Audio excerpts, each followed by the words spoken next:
Kwa mujibu wa sheria iliyowekwa.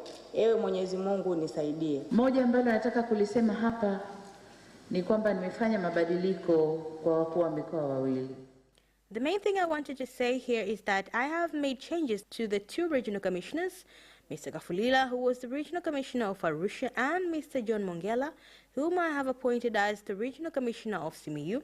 Now Mongela will go to Arusha as the regional commissioner. Nitahakikisha kwamba tunashirikiana kwa pamoja kuwaleta watu pamoja ili tuweze kutatua changamoto pamoja na kufanya shughuli mbalimbali za maendeleo. I will ensure that we work together to bring people together and solve challenges and carry out development activities. Unity is a victory.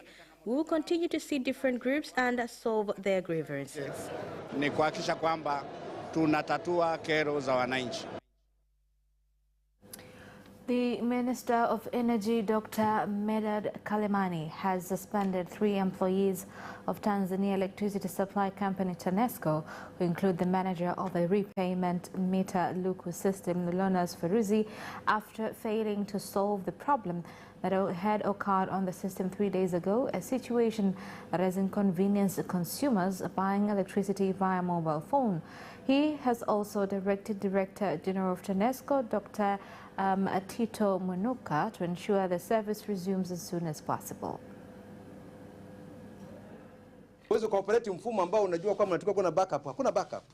You can't get a system that does not have a backup, and then you stop all the other activities.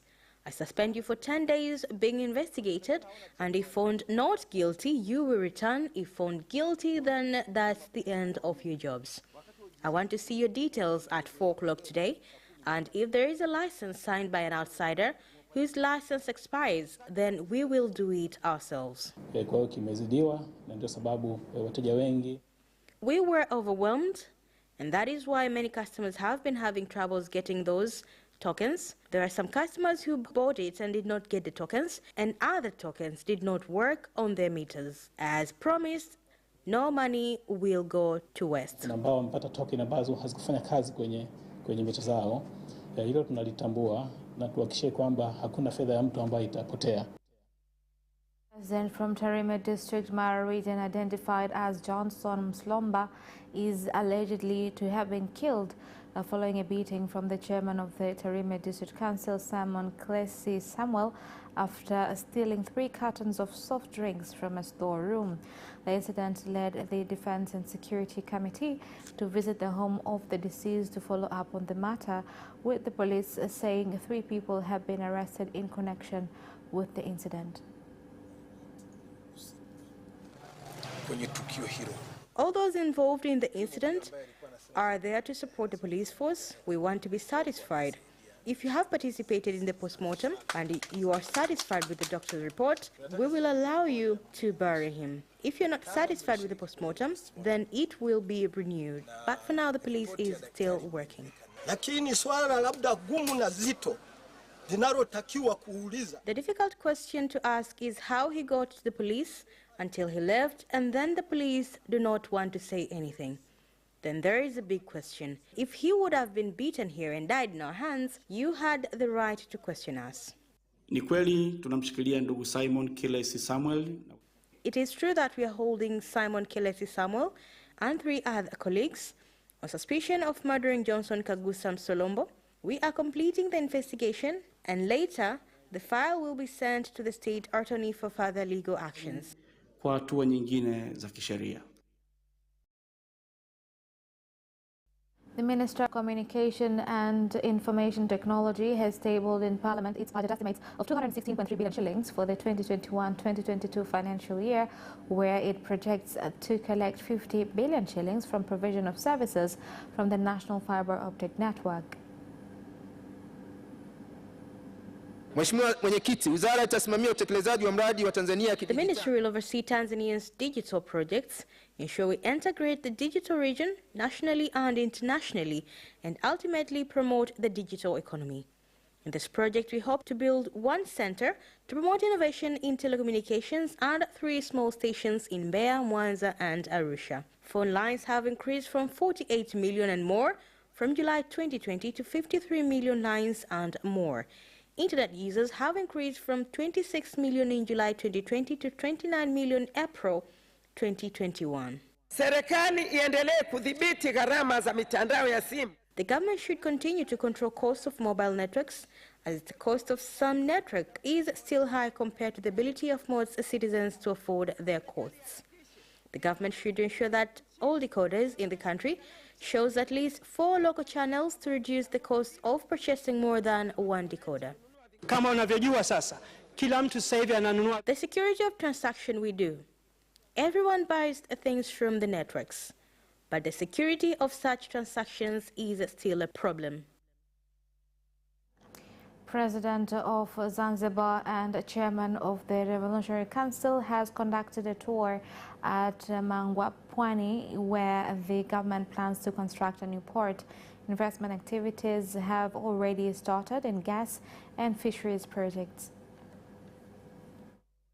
Hapa kwamba wawe na subira kidogo, jambo hili sasa limekaribia kufanyika maamuzi, lakini nataka nikuhakikishieni tu kwamba tutachukua maamuzi yenye tija kwa sote.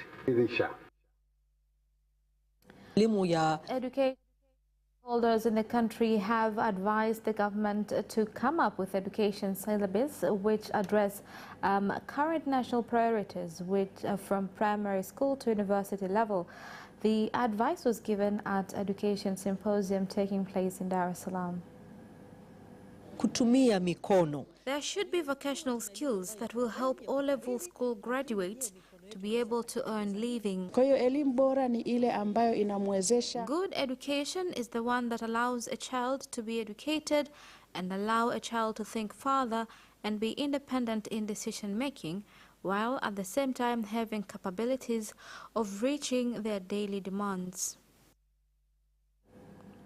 A day after 2 lions were seen in Vikindu Forest Reserve in Mkuranga District Coast Region, Tanzania Management Wildlife Authority TAWA has deployed a team to hunt the 2 animals and urge residents to cooperate by providing information on their whereabouts. We have already came with the soldiers to control these invading lions. There are students and community members. Our job is to protect resources alongside with the people against wildlife. I cannot deny it's like lions, leopards, and hyena are not found out of this forest. We will control them to keep peace and calmness. After receiving the information, we contacted the people of the reserve. They came and we were able to take precautions and the animals were returned to the Selu Reserve.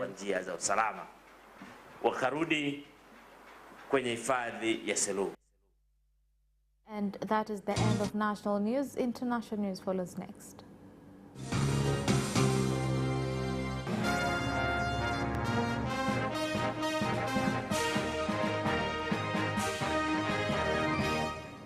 And in international news, Israel fighter jets have continued to pummel the Gaza Strip in the early hours of Wednesday, flattening residential buildings and killing at least 4 Palestinians, including a journalist.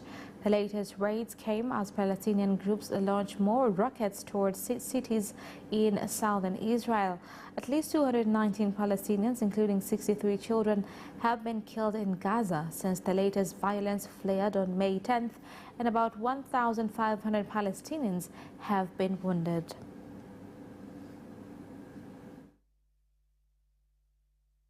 Kivu, the Democratic Republic of Congo, have expressed concern on recent attacks on Muslim religious leaders. It is still not clear who is implementing the attacks.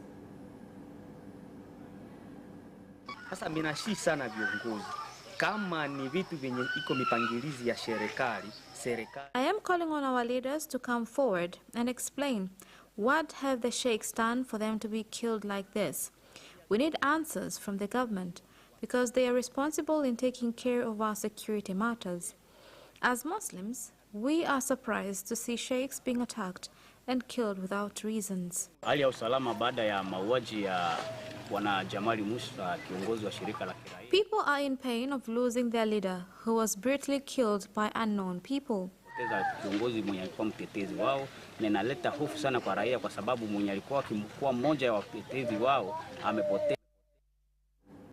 President Uhuru Kenyatta has appointed Martha Comey as Chief Justice of the Republic of Kenya. This makes her the first female judge in the country to hold this position. Her appointment follows the approval of the National Assembly earlier on Wednesday.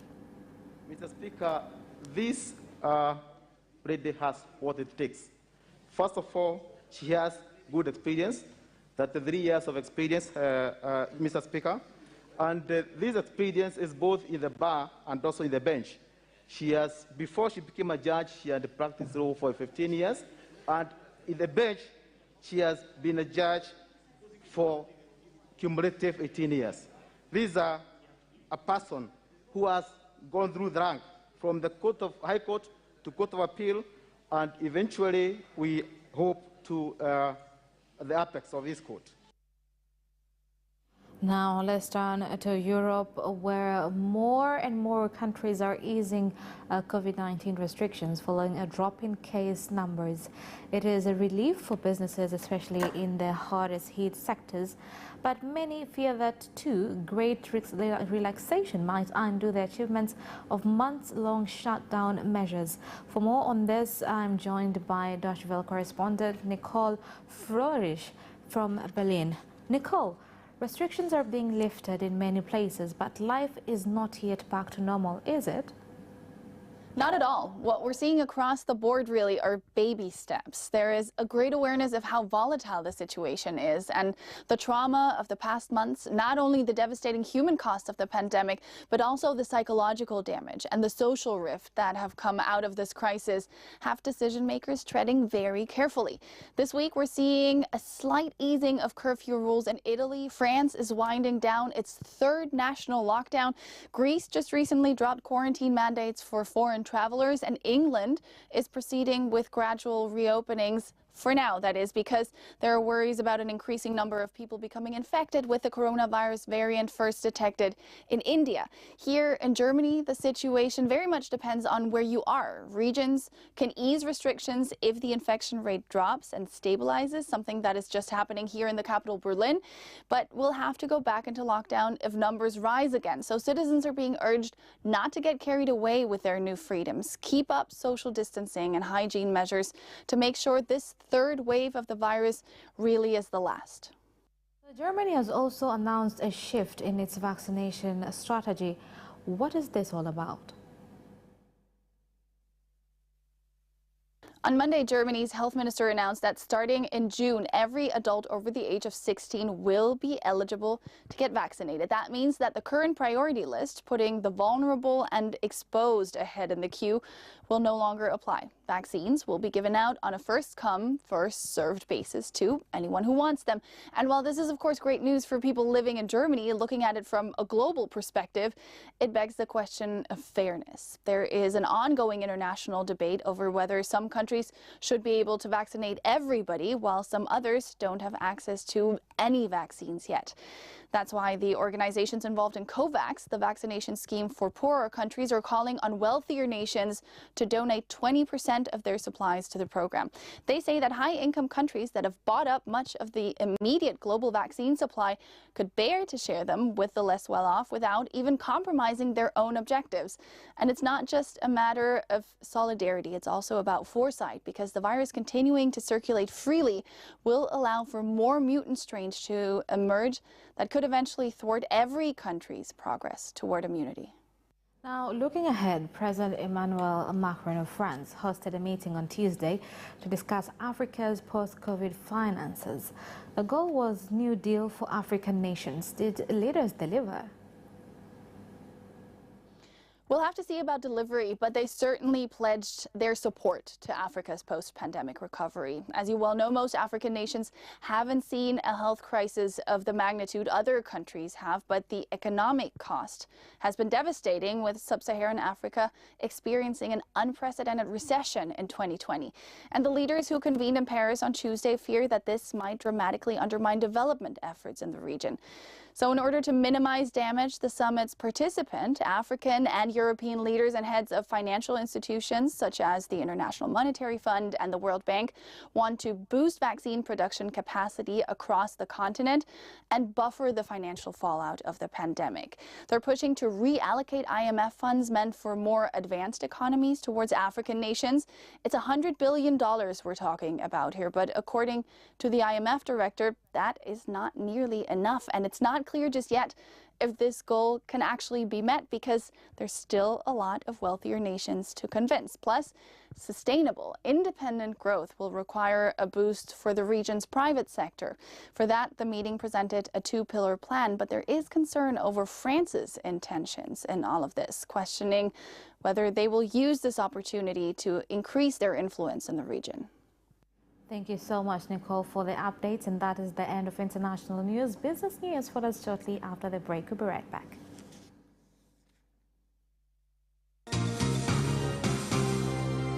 Tune in to Business Edition and meet business leaders and experts who'll keep you informed on business and economic developments taking place in the country, such as tourism, construction, energy, transport, mining, agriculture, communication, banking, real estate, and more.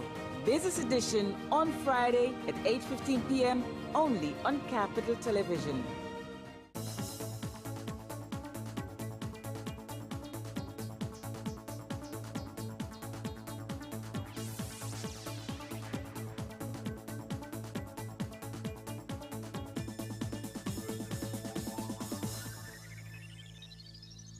Back and in business news tonight, the government has started the process to register coffee farmers in order to create a system which will show the quality of coffee produced by every farmer in the world market and enable farmers get profitable prices directly from buyers. Tunapoelekea jamani, lazima tujue kahawa imetoka kwa nani. We must know where coffee is coming from. It has been a custom of selling coffee outside the country. It is important to register farmers, amount of trees they own, production capacity, and what agriculture inputs are needed.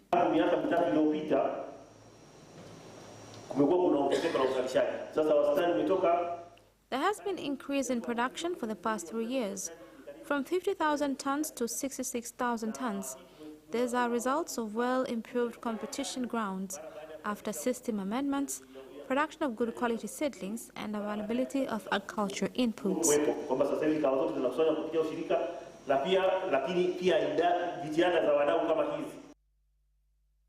The government has been advised to continue empowering small farmers in the country with smartphones on credit so as to enable them access information on good farming practices and markets that we face at our residences or even working areas. Some of them can be solved through digital platforms. Kwa hiyo lengo la mkutano kama wa wiki hii, the aim of this week's meeting is find ways on how Tanzanians can get smartphones in simple ways, meaning that factories produce phones that are easily available and user-friendly. Iweze kuwa rahisi kabisa na watu waweze kuzipata kwa urahisi kwa Nabaki Africa Company has launched a campaign called IPS Nibomba, which will enable consumers recognize good quality and substandard water pipes. Since the year 2000, this fantastic product has been introduced in this country, and it has proved actually very, very successful. Perhaps too successful because it has allowed for many other entrepreneurs to come in the market. And what we found is that the pipe that is actually available from us has some huge advantages over. Bomba zetu zimetengenezwa maalum kwa ajili ya kutumika na kiungo chake. Kwa hiyo hakuna patapotea pale. Our products are of good quality. Again, the inner side of the pipe was produced in high quality, making pipes last longer. Kwanza kudumu na kuhakikisha kwamba bomba hii inakuwa salama kwa maji utakokuwa unayatumia. And that is the end of business news. Sports news follows shortly.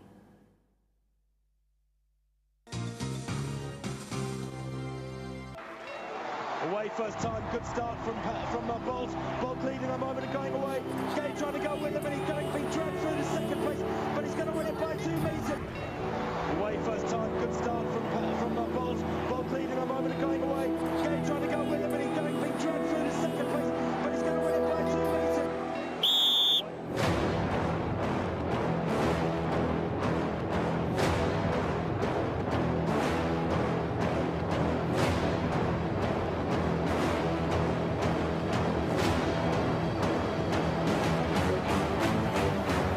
Opposition, Joaquinho, he did lose to Lampard.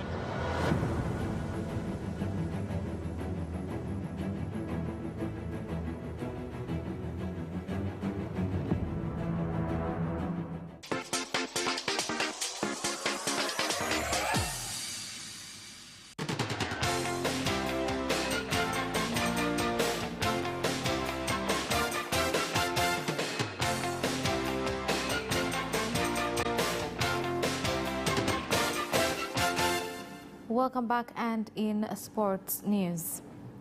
Young Africans Sports Club have been fined by the Tanzania Premier League Board following the incident that mirrored their mainland Premier League match against Namungo FC. Now, again, Young African Sports Club have returned to winning ways, putting 2 goals past JKT Tanzania at the Jamhuri Stadium in Dodoma. The Jangwani team had their goals through Yakuba Sonye and Tuisila Kisinda. In another game today, Namungo FC were held to a 0-0 draw by Gwambina FC. Moving on, Yanga Sports Club have been fined by the Tanzania Premier League Board following the incident that mirrored their mainland Premier League match against Namungo FC. Will have to pay a fine of 500,000 shillings after their players and officials used the gate meant for fans to access the match venue of the clash at Majaliwa Stadium on May 15th. According to the TPLB statement, the incident saw younger players force their way into the stadium by using the gate for fans instead of the main gate, and thus causing a lot of confusion, which allowed a number of fans to enter the stadium without paying the entrance fee. The TPLB have also banned match official Abdulaziz Ali, who was the assistant referee handling the Yanga game that ended 0-0, by removing him from the next 3 rounds of matches for failure to control the game. Tyson Fury's projected world heavyweight title fight against Anthony Joshua appears to have been plunged into doubt by U.S. legal ruling, with Fury conceding that he might now have to fight Deontay Wilder first. Here's more on the story. Fury announced this week that the British pair would clash in Saudi Arabia on 14th of August, but he has now been told he must first undertake a 3rd fight against Wilder. An arbitrator in the US has reportedly upheld Wilder's claim that he is contractually due another meeting, which must take place before 15th of September this year. While the decision would not necessarily scupper a Fury-Joshua deal, it would require further negotiations and a substantial payoff in order to persuade Wilder to step aside. Following the announcement of the arbitrator's decision, Fury posted on his Instagram story with a message across the background photo of Wilder with new trainer Malik Scott. Chelsea great Frank Lampard has become the first inductee into the Premier League Hall of Fame. Here are more details.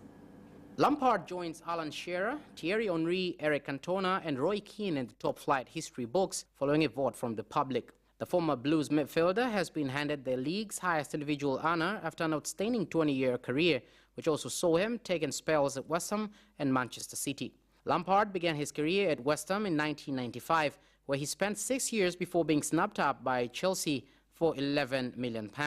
The former England international went on to win 3 league titles while also receiving the coveted Player of the Year award for 2004-2005 and becoming the Blues' all-time record scorer.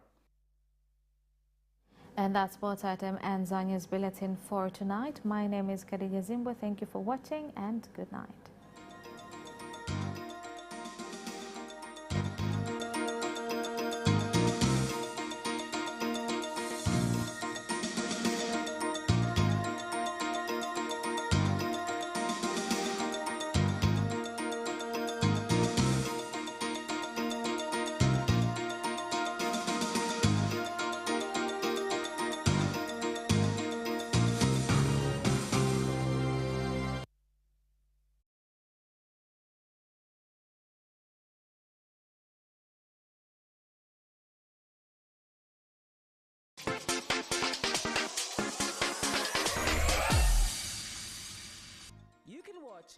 news live on our social media accounts, YouTube Capital TV and Facebook